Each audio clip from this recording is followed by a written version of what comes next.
Assalamu alaikum. Et si l'un des plus grands mystères de l'histoire islamique ne résidait pas dans les batailles célèbres, ni dans les victoires éclatantes, mais dans le silence pesant d'une chambre à Médine. Imaginez ce moment. Le prophète de l'humanité, Muhammad, affaibli par la maladie, entouré de ses proches et compagnons, alors que sa respiration devenait de plus en plus courte. La ville entière retenait son souffle, car chacun savait que la fin approchait.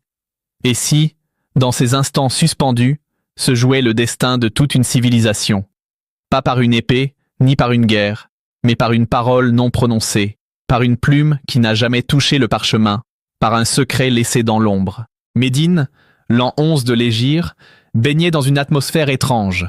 Le prophète revenait du dernier pèlerinage, un pèlerinage qui semblait déjà un adieu.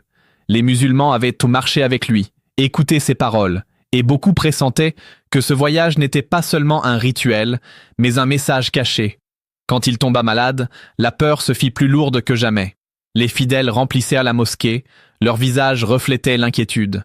Le prophète, celui qui avait guidé chaque pas de la communauté, s'affaiblissait jour après jour. Mais une question, brûlante et interdite, flottait dans l'air. Qui conduirait la Oumma après lui? Dans cette chambre, un moment mystérieux marqua les esprits. Le prophète demanda qu'on lui apporte de quoi écrire, pour laisser un testament clair, une guidance définitive. Mais à peine l'ordre fut-il donné, qu'une dispute éclata entre ceux présents.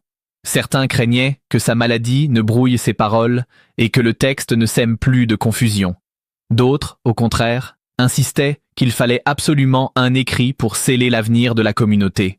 Les voix s'élevèrent, les regards se durcirent, et la tension monta à un point tel que le prophète, épuisé, demanda qu'on le laisse en paix. Ce testament, que beaucoup considèrent comme un secret jamais révélé, ne fut jamais rédigé. Et ce vide devint une fissure immense dans l'histoire de l'islam. Pourtant, les indices existèrent déjà. Quelques mois auparavant, sur la route du retour du pèlerinage, un événement unique avait réuni des milliers de musulmans dans le désert. Ghadir Khoum. Le soleil brûlait, les fidèles s'arrêtèrent, et le prophète monta sur une estrade improvisée. Il prit la main de son cousin et gendre, Ali ibn Abi Talib, et proclama devant la foule, « Celui dont je suis le maître, Ali est aussi son maître. » Les applaudissements retentirent, certains félicitèrent Ali, mais la phrase resta suspendue dans l'air, comme une énigme. Était-ce une désignation claire du prochain guide, ou seulement un honneur spirituel? Pour une partie des croyants, c'était une confirmation divine qu'Ali devait être le successeur. Pour d'autres, ce n'était qu'une élévation symbolique, sans implication politique. Deux lectures, deux visions, deux futurs différents venaient de naître. Alors que la fièvre du prophète empirait, il ne pouvait plus diriger la prière. Abu Bakr fut désigné à plusieurs reprises pour prendre sa place. Certains y virent un signe implicite. Si le prophète confiait la prière à Abu Bakr, alors il était aussi destiné à diriger la communauté.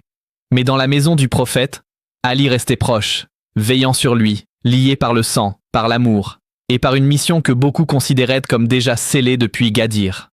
Deux trajectoires se dessinaient, et bientôt elles allaient s'affronter. Lorsque le prophète rendit son dernier souffle, un silence glaçant enveloppa Médine. Certains, comme Umar ibn al-Khattab, refusèrent d'y croire et clamèrent que Muhammad n'était pas mort, qu'il reviendrait. Mais Abu Bakr, la voix tremblante mais ferme, rappela le verset du Coran. Muhammad n'est qu'un messager. D'autres messagers sont passés avant lui. S'il mourait ou s'il était tué, retourneriez-vous sur vos pas? La vérité tomba comme un coup près. Le prophète était parti et l'ère prophétique s'achevait. Alors que la famille du prophète et Ali s'occupèrent des funérailles, une réunion secrète se tenait à Saqifa, un quartier de Médine. Les Ansar, habitants de la ville, redoutèrent de perdre leur rôle au profit des Quraïsh de la Mecque. Ils se réunirent pour décider du futur leader. Prévenus, les Muhajiroun arrivèrent en hâte. Les débats furent intenses, les voix enflammées. Finalement, Abu Bakr fut proposé comme calife. Umar prit la parole, serra la main d'Abu Bakr et l'allégeance fut donnée. En quelques instants, le pouvoir changeait de main. Quand Ali apprit la nouvelle, il choisit le silence. Mais ce silence, lourd et profond, cachait une blessure. Pour ceux qui voyaient en Ghadir Khoum la désignation claire du prophète, ce qui venait de se passer à Saqifa était une mise à l'écart, une rupture avec la volonté divine. Mais Ali préféra la patience, car l'unité fragile de l'Oumma valait mieux qu'une guerre civile immédiate. Pourtant, la cicatrice ouverte ce jour-là ne se referma jamais. C'était le premier point de fracture. Pour les uns, le califat devait être choisi par la communauté, selon la logique tribale et politique. Pour les autres, il avait déjà été désigné par le prophète, et il revenait de droit à Ali et à sa descendance. Deux visions du pouvoir s'opposaient, et de cette opposition naquit un schisme qui traverserait les siècles. Mais au-delà des débats politiques, une question demeure. Pourquoi le prophète n'a-t-il pas laissé d'écrit? Était-ce une épreuve divine, un test pour la communauté? Ou bien un secret encore voilé, destiné à ne se révéler qu'à la fin des temps? Chaque silence de cette chambre, chaque larme versée à Médine, semble murmurer une vérité cachée. Car peut-être que les derniers jours du prophète n'étaient pas seulement une fin, mais le début d'un mystère qui, jusqu'à aujourd'hui, reste suspendu dans le cœur de l'humanité. Après la disparition du prophète, l'histoire prit une tournure que personne n'aurait pu prédire. La douleur de la perte était encore fraîche, les rues de Médine résonnaient des pleurs des compagnons, et déjà les enjeux du pouvoir s'imposaient comme une nécessité vitale. Abou Bakr, proclamé calife à Saqifa, devait affronter une tâche immense, maintenir l'unité d'une communauté qui risquait de se disloquer sous le choc. Beaucoup avaient suivi l'appel de l'islam du vivant du prophète, mais leur cœur n'était pas encore solidement ancré dans la foi. Les tribus de la péninsule arabique voyèrent l'opportunité de revenir à leurs anciennes habitudes, et certaines refusaient désormais de payer la zakat. La menace de l'apostasie, les guerres dites de Rida, éclatèrent aux quatre coins de l'Arabie. Abou Bakr, vieillard à la voix douce mais à la volonté inflexible, prit alors des décisions qui allaient façonner le destin de la jeune communauté. Il envoya des armées contre les tribus rebelles et affirma avec fermeté que la zakat était un pilier indissociable de l'islam. Dans ces campagnes, des figures comme Khalid ibn al-Walid devinrent célèbres, consolidant l'autorité du califat. Mais derrière ces victoires militaires se cachait une question restée en suspens. Qu'en était-il d'Ali, le cousin du prophète, celui que beaucoup considéraient comme le dépositaire légitime de la succession? Ali, plongé dans le deuil et concentré sur la famille du prophète, resta à l'écart. Son silence était perçu à la fois comme une protestation et comme une preuve de sagesse. Il ne prêta pas immédiatement allégeance à Abou Bakr, ce qui fit naître des tensions. Pour certains, ce geste était la marque d'une marginalisation volontaire, une manière de rappeler que le pouvoir aurait dû lui revenir. Pour d'autres, son attitude traduisait une volonté de ne pas rompre l'unité de l'Oumma. Finalement, après des semaines, il finit par prêter serment, mais le fossé restait visible. Lorsque Abou Bakr mourut, à peine 2 ans après avoir accédé au califat, il désigna Umar ibn al-Khattab comme son successeur. Cette transition marquait une étape nouvelle. Le califat ne se transmettait pas par héritage divin, mais par choix politique, parfois appuyé par une désignation directe. Umar, homme de fer, au tempérament sévère et au cœur brûlant de foi, porta l'islam au-delà de la péninsule. Sous son règne, l'empire naissant s'étendit de la Perse jusqu'aux frontières de l'Égypte. Les armées musulmanes écrasèrent les empires byzantins et sassanides, et la richesse affluait à Médine. Mais la grandeur avait un prix. La société arabe, jusque-là simple, se transforma. Des trésors inouïs circulaient désormais, et avec eux naissaient des jalousies, des rivalités et des ambitions. Umar, conscient du danger, tentait de contenir cette nouvelle puissance en gardant un mode de vie austère. Il imposait aux gouverneurs une rigueur impitoyable, les punissant dès qu'ils soupçonnaient un abus. Pourtant, les tensions entre les anciens compagnons du prophète restaient vives. Ali, toujours respecté comme héritier spirituel, conseiller écouté dans les affaires de justice, demeurait cependant éloigné du pouvoir. Sa science, son éloquence et sa proximité avec le prophète faisèrent de lui une référence incontournable, mais jamais l'homme central de l'autorité politique. La blessure ne se refermait pas. Beaucoup se demandaient pourquoi Ali, dont la proximité avec le prophète était incontestable, n'était-il pas celui que la communauté avait choisi?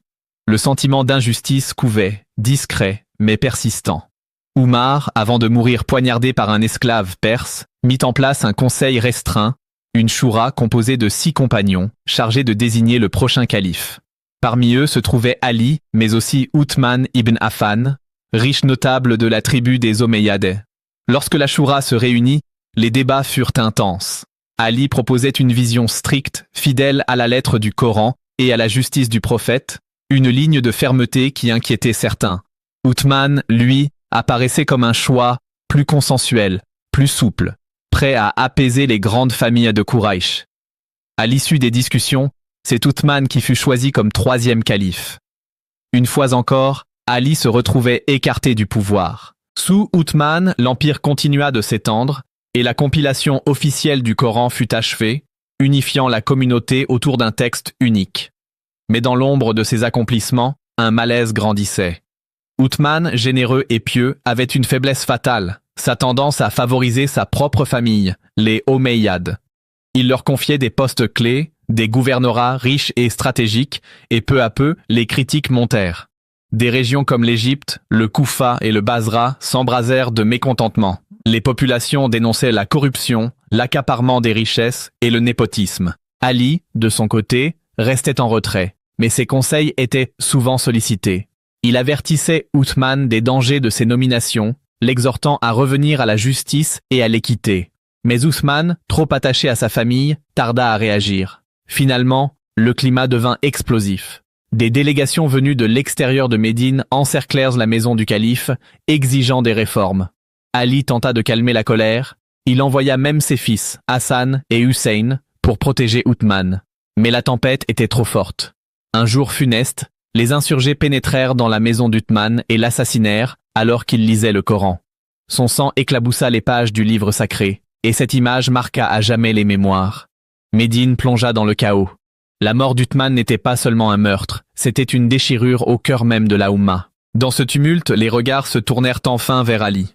Beaucoup estimèrent qu'il était le seul capable de rétablir l'ordre et la justice. Reluctant, conscient des tempêtes qui l'attendaient, Ali accepta le califat. Mais il n'héritait pas d'un trône paisible. Autour de lui, l'empire était fracturé. Les partisans d'Othman réclamèrent vengeance, accusant Ali de ne pas avoir protégé le calife comme il le devait. Les gouverneurs nommés par Othman refusaient parfois son autorité. Les ambitions personnelles et les rancunes tribales prenèrent le pas sur l'unité religieuse. Ali, pourtant, resta fidèle à ses principes. Il gouvernait avec justice, distribuant équitablement les richesses, refusant les privilèges aux notables, imposant la rigueur morale que le prophète lui avait transmise. Mais cette droiture, loin d'apaiser les tensions, attisa la haine de ceux qui s'étaient enrichis sous les califes précédents. Des figures influentes comme Muawiyah, gouverneur de Syrie et proche parent d'Othman, refusèrent de reconnaître son autorité tant que les meurtriers d'Othman n'étaient pas châtiés. La confrontation était inévitable. Ainsi, le quatrième calife se retrouva encerclé d'ennemis, d'un côté ceux qui exigeaient vengeance, de l'autre ceux qui doutaient de sa légitimité. Son règne, né dans le sang d'Othman, se transforma en une lutte permanente pour l'unité de la communauté. Les premiers musulmans, jadis frères d'armes, s'apprêtaient désormais à s'affronter. Et derrière cette fracture, une vérité se dessinait. L'ombre d'Ali, longtemps reléguée aux marges, devenait enfin centrale, mais au prix d'une discorde qui marquerait l'histoire de l'islam pour les siècles à venir. Car le destin d'Ali n'était pas seulement celui d'un homme qui avait attendu son heure. C'était celui d'une figure symbolique, héritier spirituel du prophète, contraint de gouverner dans une mer de tempêtes. Sa patience durant les règnes précédents, son silence face aux injustices, trouvait désormais un écho dramatique. Être calife, oui, mais un calife assiégé, pris au piège d'une histoire où chaque décision risquait de plonger la Oumma dans la guerre civile. Dans les ruelles de Médine, les murmures enflaient. Certains voyaient enfin la justice incarnée sur le trône, d'autres parlaient de trahison et d'illégitimité. Et au cœur de cette tension, Ali avançait, déterminé à défendre la vérité, même si le prix à payer était l'embrasement de l'islam naissant. Après l'assassinat de l'imam Ali, la communauté musulmane était déjà déchirée. Le califat passa à son fils Hassan pour un court moment, mais Hassan, épuisé par la division et conscient du désastre qu'une nouvelle guerre provoquerait, conclut un accord avec Muawiyah, le puissant gouverneur de Syrie. Cet accord prévoyait que le pouvoir reviendrait à Hassan après la mort de Muawiyah. Mais l'histoire n'allait pas respecter cette promesse. Car à la mort de Muawiyah, c'est son fils Yazid qui fut proclamé calife. Yazid n'était pas son père. Jeune, impétueux, amateur de plaisir, il représentait tout ce que beaucoup craignaient pour l'avenir de l'islam. Une transformation du califat en monarchie dynastique, éloignée des principes du prophète. Dans les ruelles de Médine, un nom se murmurait comme une flamme de résistance. Hussein, le fils de Fatima, le petit-fils bien-aimé du prophète. Son seul nom suffisait à rallumer l'espoir d'un retour à la pureté des premiers temps. Lorsque Yazid exigea de lui l'allégeance, Hussein refusa. Pour lui, ce n'était pas seulement un acte politique, mais une question de conscience. Comment reconnaître l'autorité d'un homme qui ne respectait ni la justice, ni la dignité de l'islam? Ce refus allait sceller son destin, car Yazid ne pouvait tolérer une telle opposition, surtout venant du petit-fils du prophète, dont l'influence spirituelle dépassait les frontières. Hussein décida de quitter Médine. Il prit le chemin de la Mecque, sanctuaire de sécurité, espérant y trouver refuge. Mais les lettres commençaient à affluer de Kufa, ville d'Irak, autrefois loyale à son père Ali. Les habitants l'appelaient, lui promettaient fidélité et soutien, l'assurant qu'il se lèverait à ses côtés contre Yazid. Les parchemins s'empilaient, les sceaux tribaux s'accumulaient, et Hussein voyait là un signe.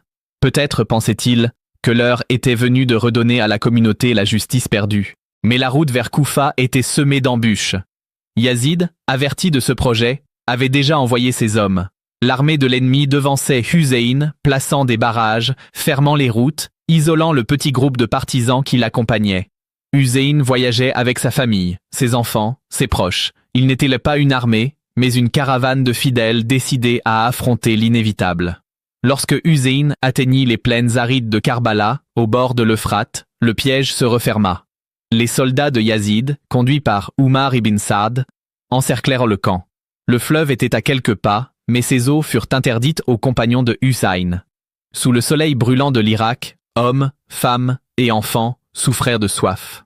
3 jours passèrent ainsi, et chaque nuit résonnaient des pleurs étouffés des enfants demandant une gorgée d'eau. Hussein savait que le combat n'était plus une question de victoire militaire. Son petit groupe comptait à peine 72 hommes, face à des milliers, mais il ne recula pas. Pour lui, céder à Yazid, c'était renoncer à l'âme même de l'islam. Dans la nuit précédant l'affrontement, il réunit ses compagnons. À la lumière fragile des lampes, il leur parla avec douceur. « Demain je serai tué, et chacun de vous sera mis à l'épreuve. Si l'un d'entre vous veut partir, qu'il parte. Je l'absous de son engagement. » Mais aucun ne quitta le camp. Tous restèrent, conscients que leur nom serait à jamais lié à ce choix. Puis vint le jour. Le 10 de Muharram, jour de l'Ashura, le désert se couvrit de poussière soulevée par les chevaux des armées de Yazid. Les tambours de guerre résonnaient, et face à cette marée, Hussein et ses compagnons se tinrent droits. L'un après l'autre, ses partisans s'avancèrent dans l'arène, récitant des poèmes de courage, combattant jusqu'à la mort. Chacun tombait, et leur sang rougissait le sable brûlant. Ali Akbar, le fils de Hussein, jeune homme à la ressemblance frappante avec le prophète, prit les armes. Il combattit avec une bravoure inégalée, mais finit par tomber, transpercé de coups. Le cœur de Hussein se brisait, mais son regard restait fixe, car il savait que chaque martyr portait un message éternel. Puis vint le tour d'Abbas, frère de Hussein, surnommé la lune de Banu Hashim. Voyant les enfants desséchés par la soif, il tenta d'atteindre le fleuve pour ramener de l'eau. Il en remplit sa gourde, mais avant de revenir, ses bras furent tranchés. Abbas tomba en criant le nom de son frère, et sa gourde se vida sur le sable, laissant les enfants encore assoiffés. Le camp de Hussein se vidait peu à peu. Les corps s'empilaient, et la poussière du désert se mêlait à l'odeur du sang. Finalement, il ne resta plus que lui. Fatigué, épuisé, mais le visage rayonnant de détermination, Hussein fit face à l'armée entière. Les flèches s'abattirent sur lui, les lances le transpercèrent, et lorsqu'il tomba, les sabres se levèrent pour achever celui qui portait le sang du prophète. Le soleil de Karbala se coucha sur un carnage. Le camp des femmes et des enfants fut pillé. La tente fut incendiée, et Zainab, sœur de Hussein, se dressa comme une colonne de dignité. Capturée, humiliée, elle fut emmenée à Kufa, puis à Damas devant Yazid. Mais dans ses paroles résonna une force que les épées n'avaient pu briser. Devant la cour du calife, elle dénonça son injustice, proclamant que le sacrifice de Karbala n'était pas une défaite, mais une victoire spirituelle qui traverserait les siècles. Et c'est ainsi que Karbala devint plus qu'une bataille. Ce fut un théâtre du sacré, où la tragédie humaine s'éleva au rang de mythe éternel. Hussein n'avait pas cherché à vaincre par l'épée, mais par le sang versé qui réveillerait la conscience des générations. Son martyre devint un cri contre la tyrannie, une leçon que la justice exige parfois, le sacrifice ultime. Depuis ce jour, Chaque Ashura est marqué par les larmes et la mémoire. Les processions, les récits, les poèmes rappellent que Karbala n'est pas seulement un événement historique, mais une matrice spirituelle. Le petit-fils du prophète mourut assoiffé, mais son nom devint une source inépuisable d'inspiration. Car face aux empires, aux injustices et aux mensonges, Karbala enseigne que la vérité ne se mesure pas en victoires immédiates, mais en héritage éternel. Karbala fut le lieu où la politique s'effondra et où le sacré se dressa. Yazid gagna une bataille, mais perdit l'histoire. Husayn perdit sa vie, mais gagna l'immortalité. Et depuis 14 siècles, ce désert aride continue de résonner des échos de ce choix. L'héritage de Karbala ne fut pas seulement inscrit dans le sang et les larmes, il fut aussi enfermé dans les mémoires, transmis par des récits qui se heurtaient aux versions officielles.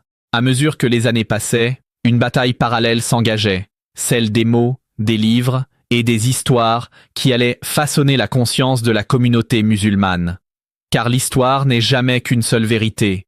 Elle est ce que les vainqueurs décident d'écrire et ce que les opprimés refusent d'oublier. Dans les décennies qui suivirent, les califes et leurs scribes s'efforcèrent de fixer une version claire des événements. Des traditions furent codifiées, des recueils rassemblés, mais beaucoup d'épisodes gênants furent écartés ou transformés. Des sermons qui rappelaient la souffrance des descendants du prophète furent révisés, certains noms effacés, certains récits passés sous silence. On raconte que des manuscrits circulaient en secret, portés par des familles chiites, des fragments de paroles attribués à Ali, à Fatima, à Hussain. Ces textes restaient vivants dans l'ombre, protégés de génération en génération, alors que la version publique devenait de plus en plus officielle, imposée par l'autorité du pouvoir. Mais l'écrit n'était pas la seule mémoire. Dans les maisons, dans les mosquées discrètes, dans les chants des femmes en deuil, d'autres traditions se préservaient. La parole, plus fluide que l'encre, transmettait les détails que les livres ne disaient pas. Dans les nuits de Muharram, les conteurs rappelèrent le cri d'Abbas, la soif des enfants, la dignité de Zainab. Cette mémoire orale, fragile mais passionnée, construisit une contre-histoire, une version qui ne pouvait pas être détruite par les bibliothèques impériales ni par les édits des califes. Au fil des siècles, certains commencèrent à dire que des livres avaient été volontairement effacés, que des volumes entiers de hadiths et de récits anciens avaient disparu. Des légendes évoquaient un Mushaf de Fatima, une révélation secrète confiée à la fille du prophète, contenant non pas un autre Coran, mais des détails sur l'avenir, sur le destin de la communauté, sur la venue du Mahdi. Était-ce une réalité historique ou une métaphore d'une vérité spirituelle? Nul ne pouvait le prouver, mais l'idée se propageait. Une partie du savoir avait été dissimulée, arrachée aux mains des croyants.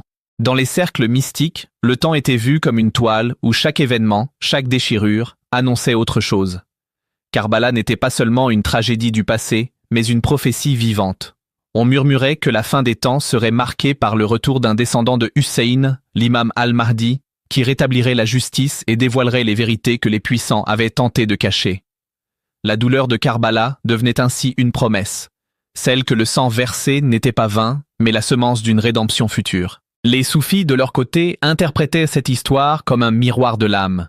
Pour eux, le combat entre Husayn et Yazid n'était pas seulement un conflit politique, mais le symbole éternel du cœur humain entre la lumière et l'ombre. Ils disaient que les textes effacés n'étaient peut-être pas perdus, mais simplement dissimulés dans les profondeurs de l'être. Celui qui purifie son cœur retrouve l'accès à une sagesse oubliée. Et certains maîtres enseignaient que le Mahdi n'était pas seulement une figure extérieure, mais une lumière intérieure, qui se réveillerait au moment où le monde serait plongé dans sa nuit la plus sombre. Pendant ce temps, les élites politiques comprenaient la puissance de ces divisions. Chaque fois qu'une communauté se levait pour défendre le souvenir de Husayn, elle devenait une menace. Alors, certains califes décidèrent de nourrir ces fractures, d'opposer sunnites et chiites, d'encourager les débats sans fin, pour détourner les masses de la véritable question, celle du pouvoir et de la justice. Plus la communauté se divisait, plus les trônes restaient solides.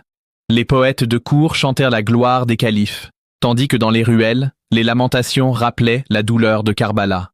C'était une guerre silencieuse, une lutte pour l'âme de l'islam. Au-delà des dynasties, les siècles virent fleurir des ouvrages qui prétendaient contenir les secrets effacés. Certains disaient avoir retrouvé des parchemins anciens, d'autres affirmaient recevoir en rêve des visions du prophète ou d'Ali.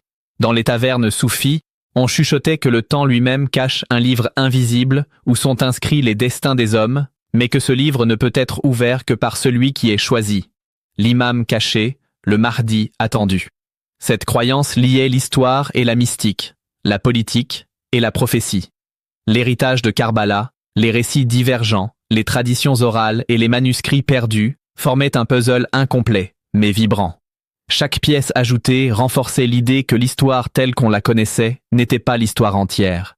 Quelque chose manquait, quelque chose avait été effacé, volontairement ou non.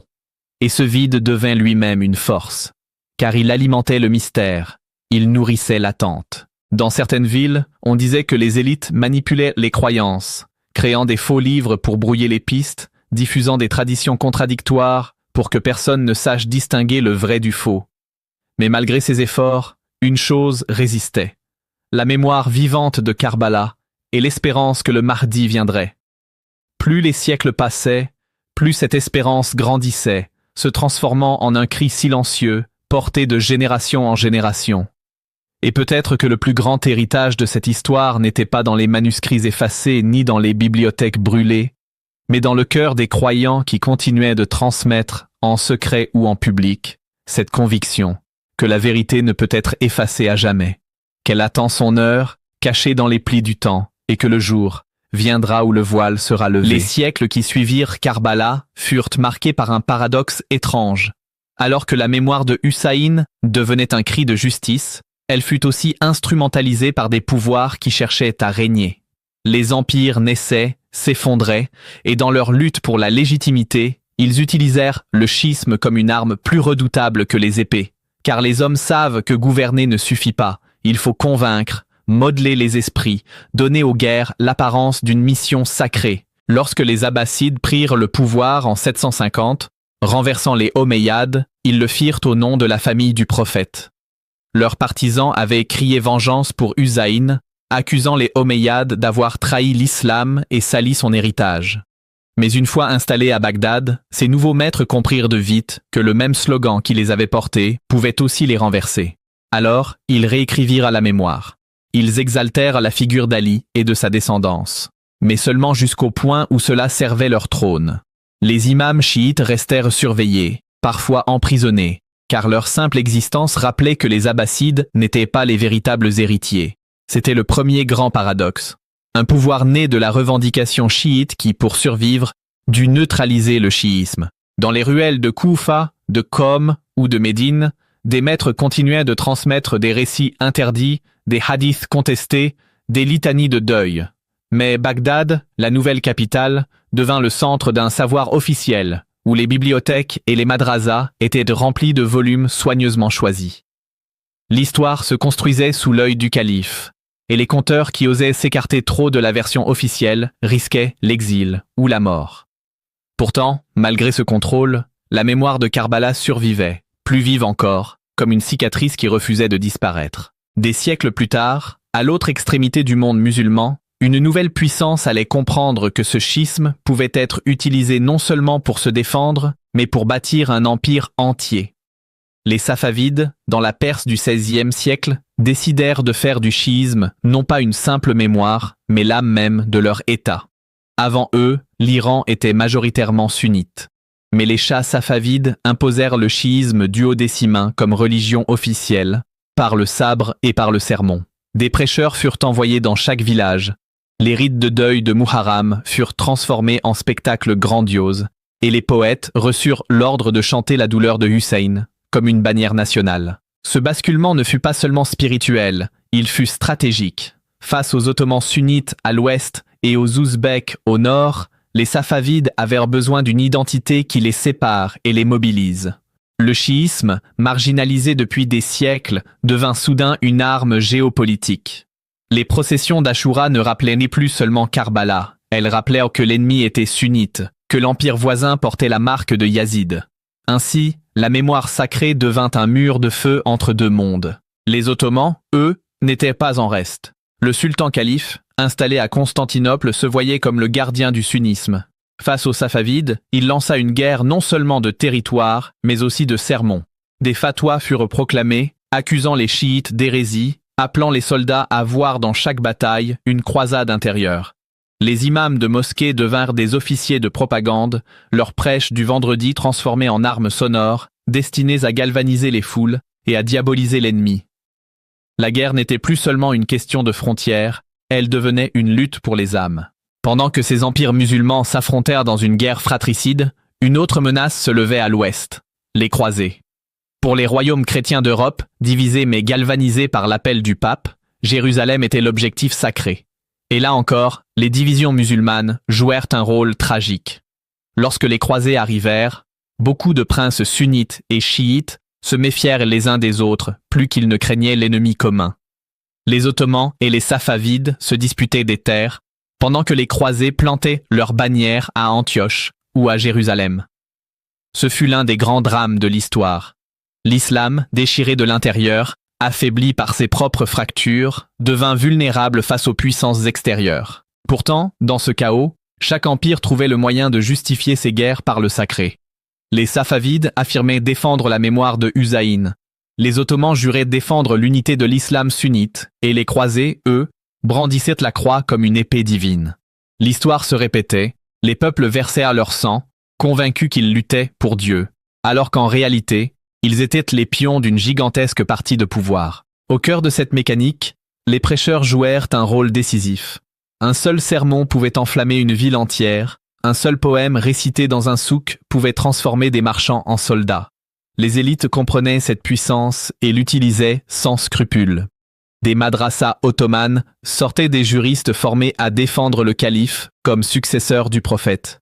À Ispahan, des maîtres de rhétorique chiites enseignaient aux jeunes à voir dans chaque sunnite un héritier de Yazid. Et dans les marchés, les conteurs populaires exagérèrent les récits de Karbala ou des premières guerres pour attiser la colère. Ainsi, le schisme devint une arme politique. Il n'était plus seulement une divergence théologique sur la succession du prophète. Il était un drapeau, un mot de ralliement, une frontière invisible mais sanglante. On naissait sunnite ou chiite comme on naissait turc ou persan, et cette appartenance décidait parfois de la vie ou de la mort. Pourtant, derrière ce rideau de haine, certains voyaient la manipulation. Des mystiques, des savants isolés, rappelaient que la douleur de Karbala n'avait pas vocation à diviser mais à unir, à rappeler la valeur de la justice contre la tyrannie. Mais leur voix restait marginale, couverte par le vacarme des tambours de guerre et des cris des foules enflammées. Les siècles passèrent, et cette logique ne fit que s'enraciner. Les dynasties changeaient, mais l'instrument restait le même, utiliser le sacré pour gouverner, transformer la mémoire en arme, écrire l'histoire non pas pour éclairer, mais pour dominer. Karbala, née comme une tragédie universelle, devint ainsi une cicatrice constamment rouverte, utilisée tour à tour par des empires qui savaient qu'aucune flamme ne brûle plus fort que celle de la foi. Et peut-être que le plus grand drame de cette époque fut que la mémoire sacrée, au lieu d'unir contre l'injustice, fut tordue jusqu'à devenir un champ de bataille sans fin. Le schisme, né d'une blessure, se transforma en arme. Une arme si puissante qu'elle dépasse encore les siècles, rappelant que la plus grande force des élites n'a jamais été leur armée, mais leur capacité à manipuler la mémoire des peuples. Le temps a passé, les siècles ont roulé comme des vagues, mais la fracture née au lendemain du prophète n'a jamais vraiment cicatrisé. Elle a changé de forme, elle a pris des couleurs différentes, elle s'est habillée des drapeaux des empires, puis des États modernes. Et pourtant, chaque guerre, chaque discours, chaque tension au cœur du Moyen-Orient porte encore l'ombre d'un passé lointain. Comme si Karbala, au lieu d'être une plaie fermée, restait une blessure ouverte que personne n'a jamais voulu guérir. Aujourd'hui, le monde arabe et musulman est toujours marqué par ce schisme. L'Iran se dresse comme un bastion chiite, héritier des Safavides et de leur choix historique. L'Arabie saoudite, au contraire, porte la bannière du sunnisme rigoriste, wahhabite, et se proclame gardienne des deux mosquées sacrées. Entre ces deux pôles, une lutte froide et parfois brûlante façonne toute la géopolitique du Moyen-Orient. L'Irak, autrefois carrefour des civilisations, est devenu un champ de bataille où s'affrontent milices chiites et factions sunnites, chaque rue portant encore l'écho des divisions. La Syrie, déchirée par la guerre civile, est un miroir brutal de ce conflit. Chiites et sunnites, manipulés par des puissances régionales et mondiales, s'entretuent au nom de dieux qui ne sont en réalité qu'un seul. Et dans ce chaos, les grandes puissances mondiales jouent leur rôle, comme hier les Byzantins ou les croisés. Les États-Unis, la Russie, l'Europe, chacun souffle sur les braises, chacun finance un camp, arme une faction, justifie son ingérence par la défense de la démocratie ou la lutte contre le terrorisme. Mais la vérité est crue. Tant que sunnites et chiites s'affaiblissent mutuellement, le monde extérieur peut régner sur leurs richesses, sur leur pétrole, sur leurs routes stratégiques. Le schisme est devenu une clé, une fissure que les empires modernes savent utiliser comme une arme invisible. Les mosquées d'aujourd'hui résonnent encore de sermons enflammés. Ici, un imam proclame que les chiites sont des égarés. Là, un prédicateur rappelle que les sunnites portent en eux l'héritage de Yazid. Chaque mot, chaque prêche, chaque fatwa est une balle qui traverse les siècles pour atteindre les cœurs d'aujourd'hui. La mémoire de Karbala, au lieu d'unir contre l'injustice, devient une justification pour répandre davantage de sang, et les foules, manipulées comme autrefois, croient toujours qu'elles se battent pour Dieu, alors qu'elles se battent pour les ambitions des puissants. Mais dans cette obscurité, une idée revient toujours, comme une lueur fragile, l'attente du Mahdi. Sunnites et chiites, malgré toutes leurs divergences, partagent cette espérance. L'idée qu'un jour viendra un homme, descendant du prophète, qui ramènera la justice et l'unité, qui brisera les chaînes des tyrans et fera taire les fausses voix. Les sunnites parlent d'un réformateur guidé par Allah, les chiites d'un imam occulté qui reviendra. Mais derrière les différences de théologie, c'est la même soif, celle d'un guide incorruptible, au-dessus des jeux de pouvoir, au-delà des manipulations. Imaginez un instant ce que cela signifie. Des millions de musulmans dispersés à travers le monde, prêts pour la même chose sans parfois le savoir. Dans une petite mosquée d'Ispahan, un enfant murmure le nom du Mahdi. À la Mecque, un vieil homme invoque la venue du réformateur. Dans les camps de réfugiés syriens, des femmes en larmes prient pour que l'injustice cesse. Tous espèrent la même lumière, mais leur division les empêche de voir qu'ils appellent ensemble le même nom. Les élites, elles, craignent cette figure. Car le Mahdi, dans toutes les traditions, ne viendra pas protéger les trônes, mais les renverser.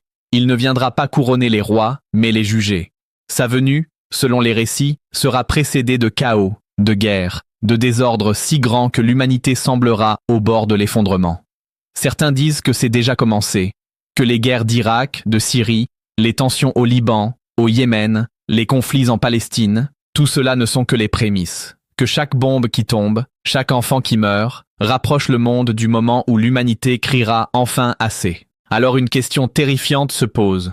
Et si le schisme, cette division qui a tant détruit, était lui-même une étape prévue?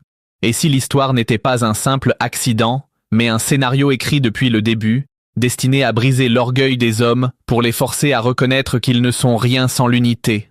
Peut-être que la fracture n'est pas une malédiction, mais un miroir. Elle reflète les faiblesses de l'humanité, son incapacité à dépasser la tribu, la politique, l'ego. Et pourtant, derrière la peur, une vérité se cache. La mémoire du Mahdi est peut-être la dernière chance d'unir. Car si demain, un homme se levait en Arabie, en Iran ou en Syrie, proclamant être le guide attendu, que se passerait-il? Les foules le suivraient-elles ou le rejetteraient-elles comme elles rejetèrent Hussein? Les puissants chercheraient à l'éliminer, comme toujours. Mais si ce Mahdi n'était pas un roi, ni un soldat, ni même un savant, mais un simple homme porteur de vérité, alors son pouvoir serait invincible. L'histoire semble parfois tourner en rond, comme un cercle. Chaque génération répète les erreurs des précédentes, croyant être plus sage, mais tombant dans les mêmes pièges. Et si le Mahdi était justement la rupture de ce cercle?